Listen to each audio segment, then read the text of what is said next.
Hello and welcome to the Record Club, brought to you by Record Store Day, the official chart and National Album Day, and proudly in association with Bowers and Wilkins. My name is Jess Iszatt. Thank you so much for joining us. We are very excited to say that our guest this evening is James Blunt to talk all about his brand new album, The Stars Beneath My Feet.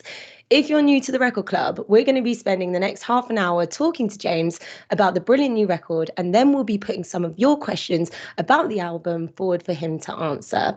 So, if there is anything that you would like to know about the new record, whether it be about a certain song, the artwork, a particular lyric that you've enjoyed, drop us a question in the comments section below, and we'll be asking a selection of them in the second half of our chat. On top of that, one lucky person who sends in a question today will be randomly selected to win a pair of Bowers & Wilkins PX7 over-ear noise-cancelling headphones. I'm wearing them now, and I tell you, the album sounded fantastic in it. So definitely don't miss out. Get involved with your questions. I have the new record with me. And also there's clear vinyl in there as well, which I was very excited about. If you haven't already picked up your own copy from your local record store, we thoroughly recommend you do that once our chat with James is over. So let's get straight into this week's Record Club and say a big hello to James Blunt. James, how are we doing? Hey, I'm really well. Nice to see you. Yeah, it's good to see you. You're looking very smart. Thank you. I was told that I should make an effort, and so I have got dressed up for you. I love that. I love that. Specifically for the Record Club. I feel like future attendees need to take note. James Blunt, Absolutely. you are literally leading the way with the suit. So each week on the Record Club, we actually start things off with a question from one of the many amazing independent record stores in the UK. And this week's question comes from Black Star Records in Lyndhurst.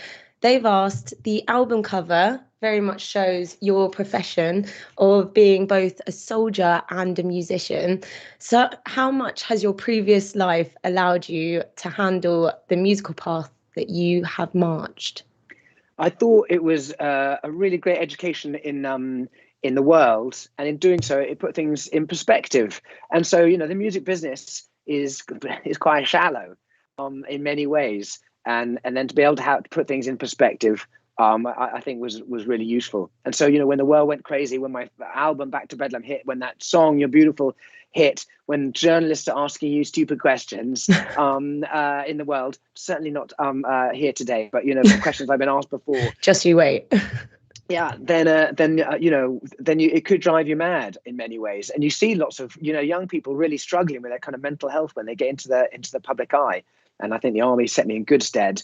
And also touring is a bit like being in the army too, really. I mean, on my tour, I used to travel around the world in a tank with my team of soldiers from all corners of the UK, all experts in their field, all looking out for each other as a team.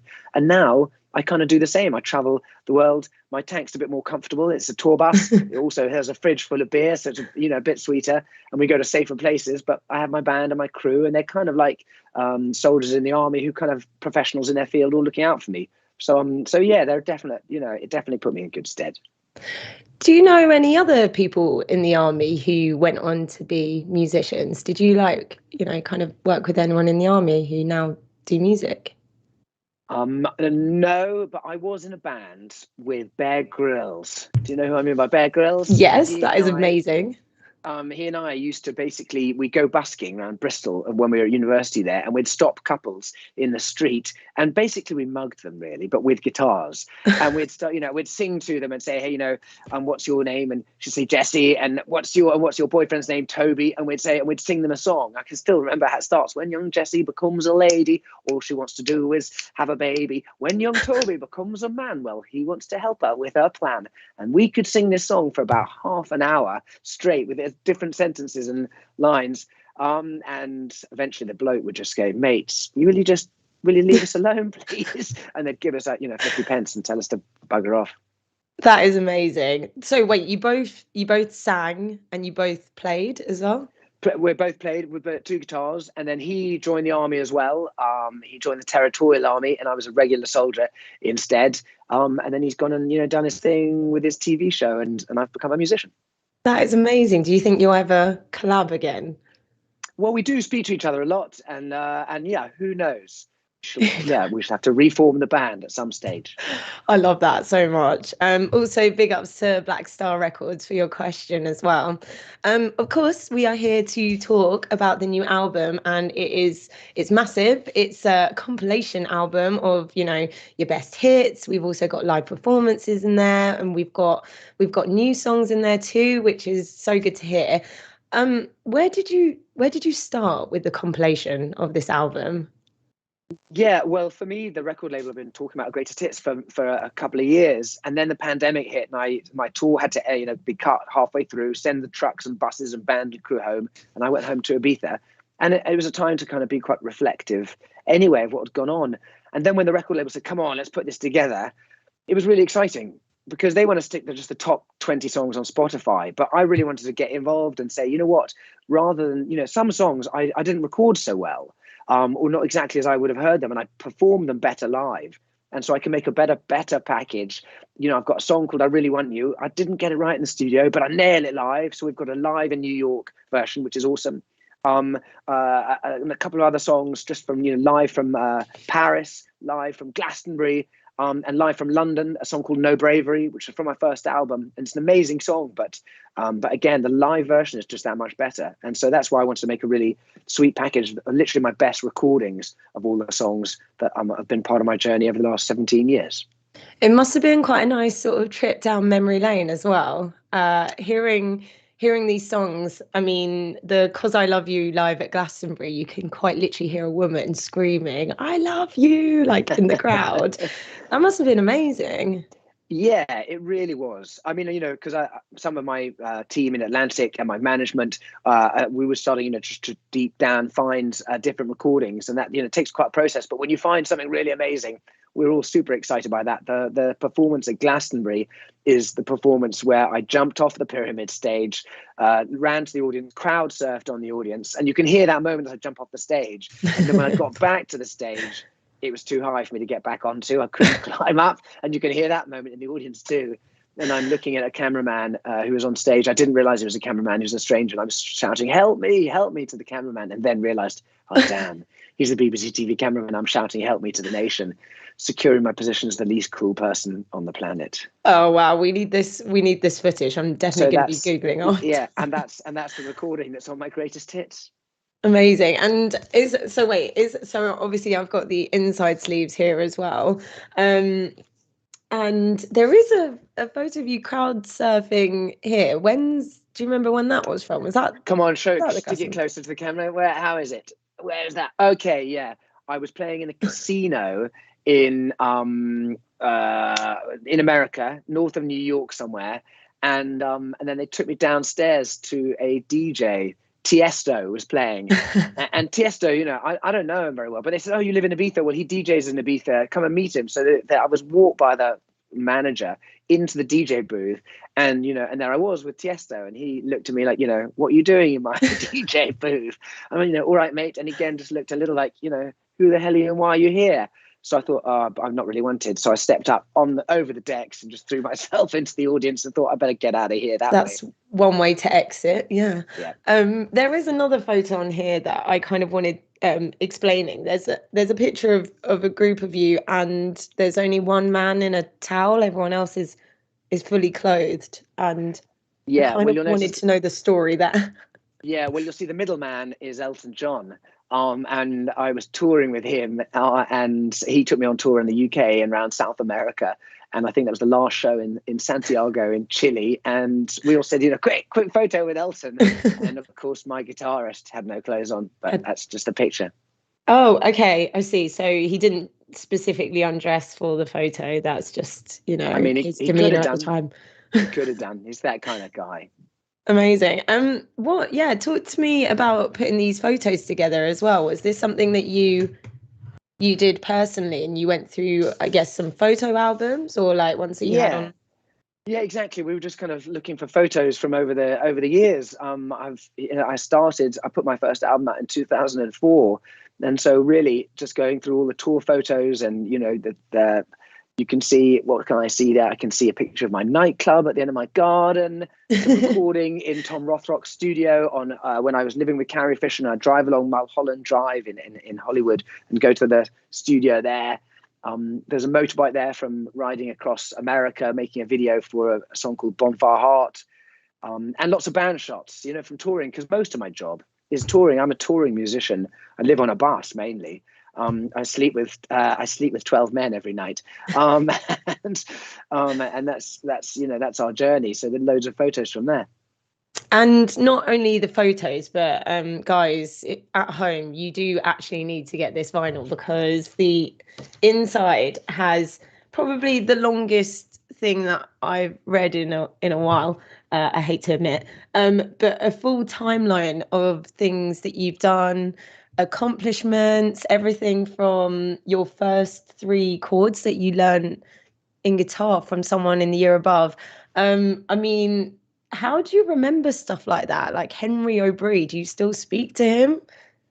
Henry O'Brien, I'm glad you bring his name up, because he's an amazing human being who literally lived on my corridor. I went to a boarding school. I was sent to boarding school when I was 7.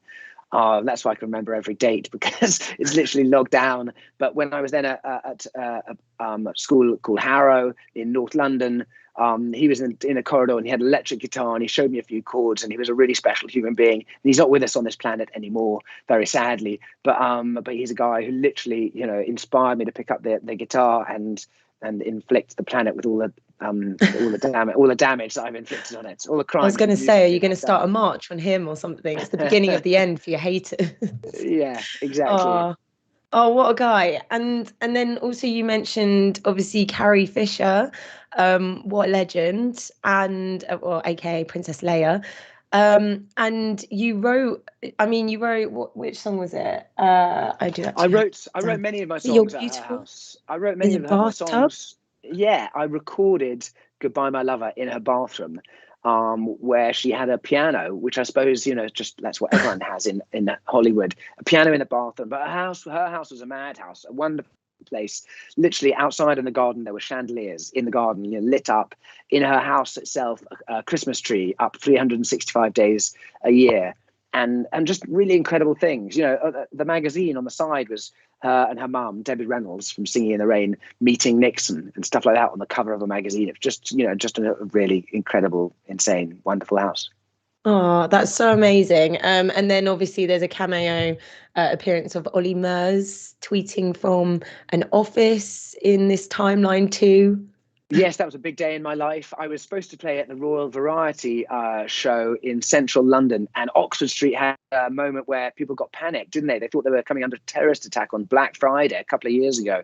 And Ollie Murs started live tweeting from an office saying he was going to be shot and save yourselves.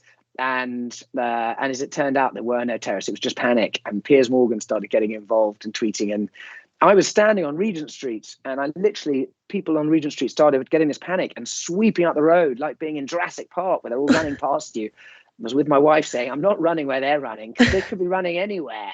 Just let's stand still and watch the entertainment and see where everyone goes, what they're running from. Anyway, and then I tweeted back to something back to Piers Morgan, who'd been rude about Ollie Murs, and anyway, kind of got picked up by the press and things. We all had a fracas online.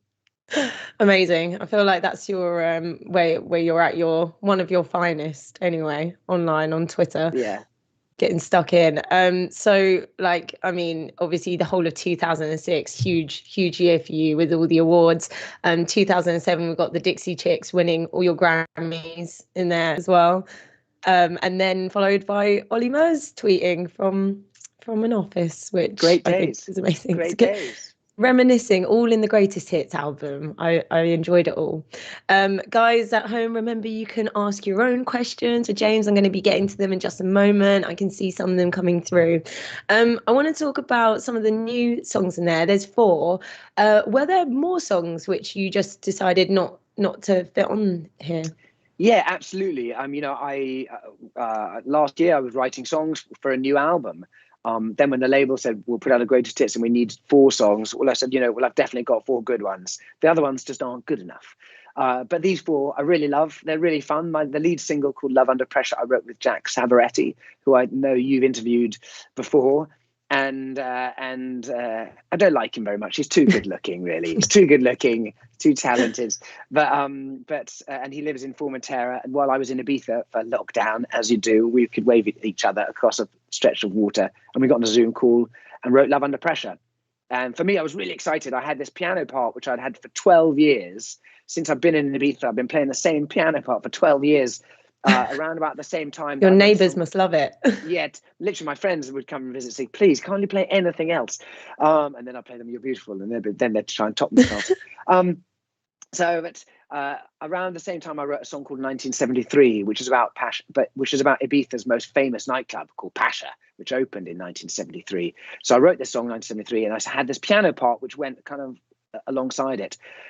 And then I had a Zoom call with Jack and said, "Hey, I've got this piece. I've had it for 12 years. I don't want you to mess it up. You know, if you're going to give someone a 12-year-old idea, you're really nervous that they might just make it an average song."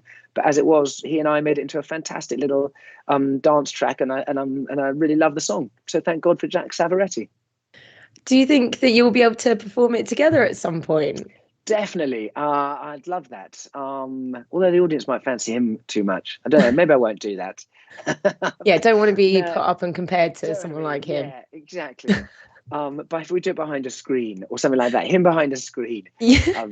But yeah, I'd love that. Why don't you just dress him in something like a potato sack or something? Yeah, a child's outfit, something weird. Yeah, I like that idea. Yeah, I actually saw a comment on the YouTube video for this, and someone put he's ex-military, so he's more James Bond than Daniel Craig. Would you do Bond if they asked you? I thought this was just a meeting for it. Isn't this? Hey, Blunt, James Blunt. He's in. He's already. This was actually the audition. I dress up in my spare time, always in the hope that I will get the Bond gig next. Yeah, we'll put in a good word. I know that they like to scout here on the Record Club. Also, not only that, but you are presenting as well. There's this new beer show which I actually haven't watched yet, but I mean, you also own your own pub. Are you beer connoisseur? Is that what's happening here?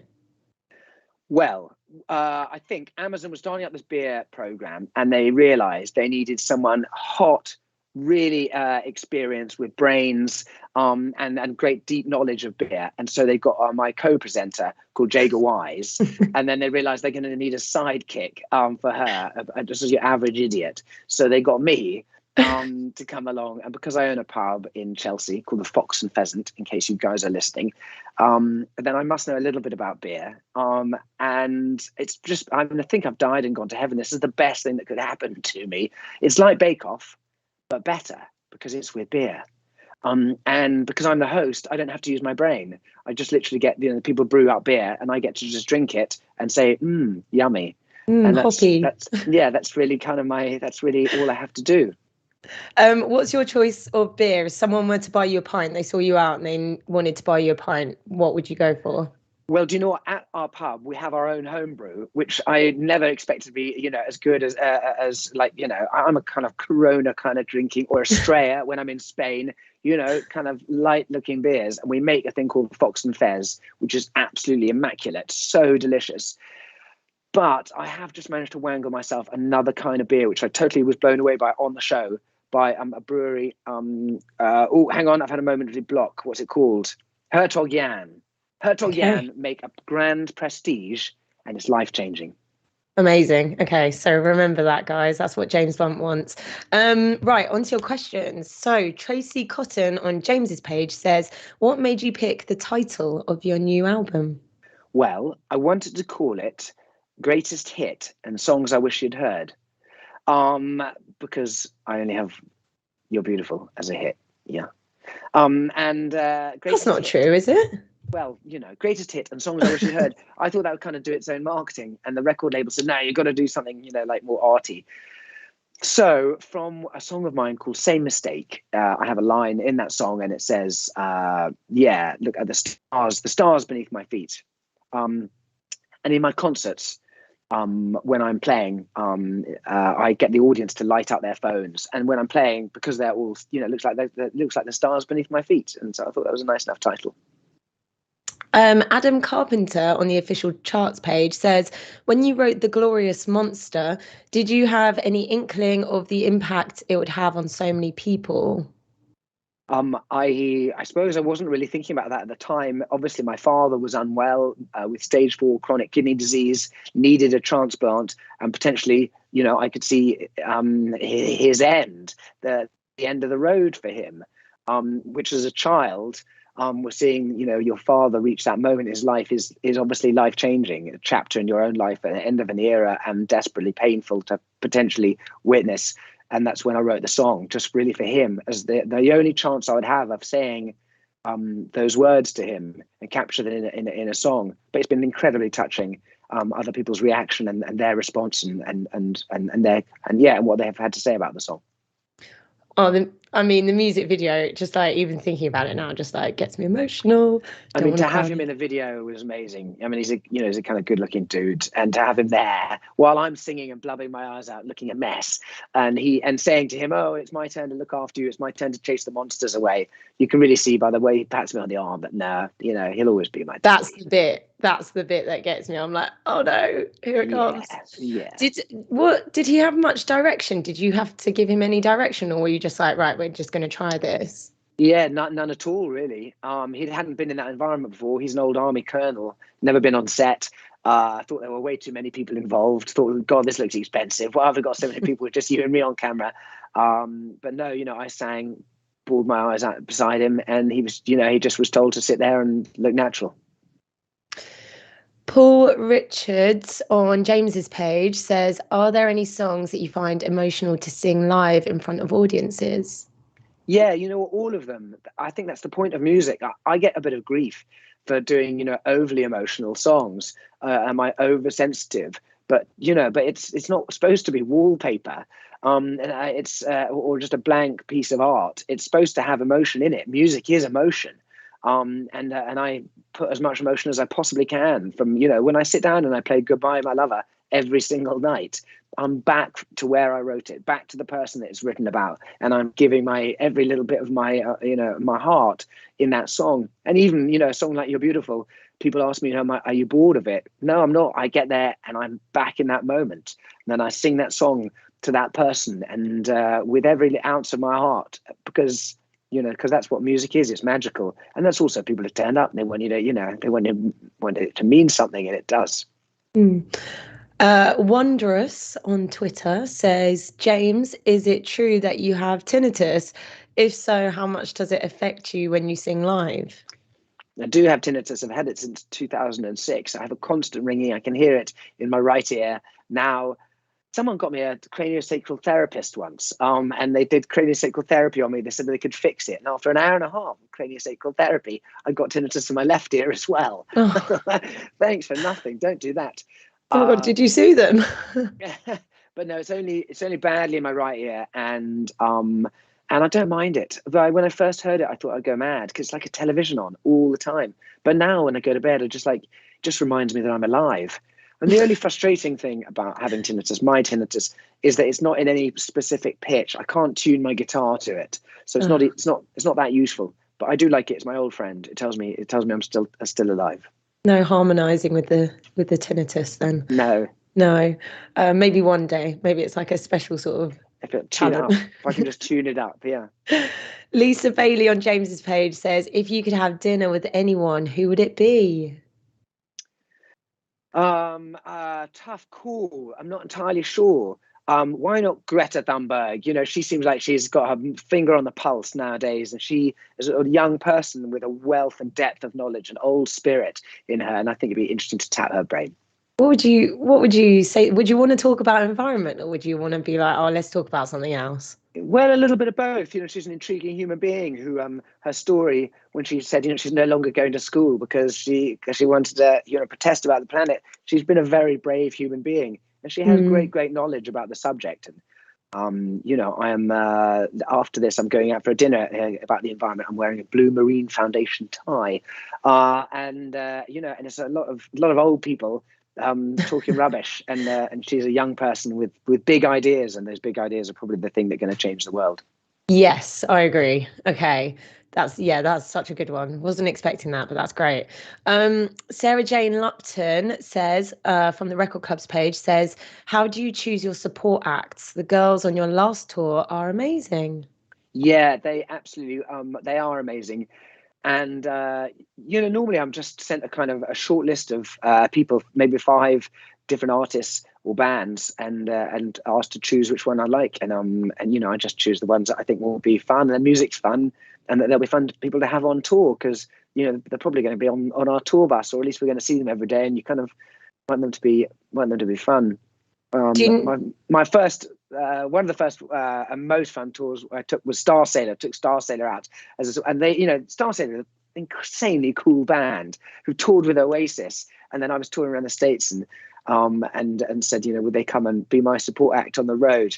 And it was gloriously messy, fantastic, really filthy tour for 3 months. And if you get the right band with you, it's going to be great fun.